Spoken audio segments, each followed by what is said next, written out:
Welcome to UN News, Joe. You have spent your career telling stories, and now you're here at a global forum. Tell me, why did you come to the UN, and why is it important for you to be here?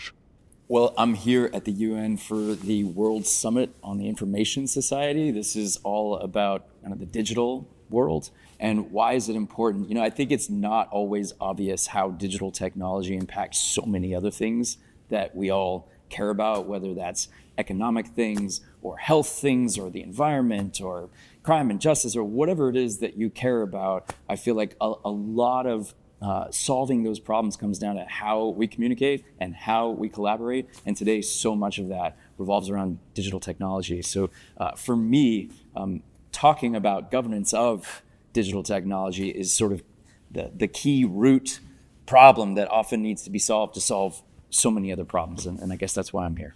You bring me to a very interesting point here. When you look at digital technologies today, what worries you the most and what gives you the most hope? What worries me the most about digital technologies is that oftentimes the best way to make the most money is not so good for people.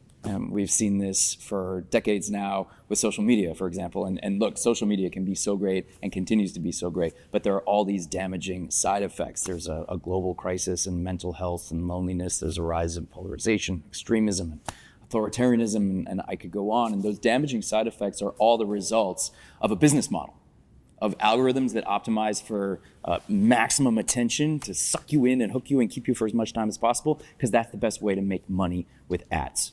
And that's where we get these bad, damaging side effects. And so this is why governments need to step in to say, hey, you companies are building a beautiful technology that's so good and useful for so many people, but there are these excesses. And we still want you to be able to make money, but if you can maybe just stop a few of these things, like these attention maximizing algorithms, you can still make money, but maybe slightly less money and not break the world.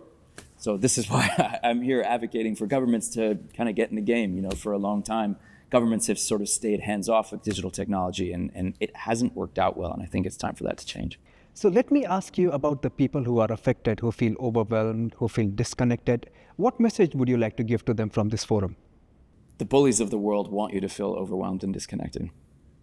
And what's inspiring to me about the UN and the community I've met of people here is they're people who are, despite it being an uphill battle, despite it being a bit of a David and Goliath dynamic, people are coming and trying to work not just for a dollar, but for helping, for making the world better, oftentimes to help those that are the most vulnerable in the global south, the global majority. And it's hard work, but it's necessary work, and it's work we can do. So now's not the time to give up. Now's the time to get going, and it's inspiring to see all the people here doing just that.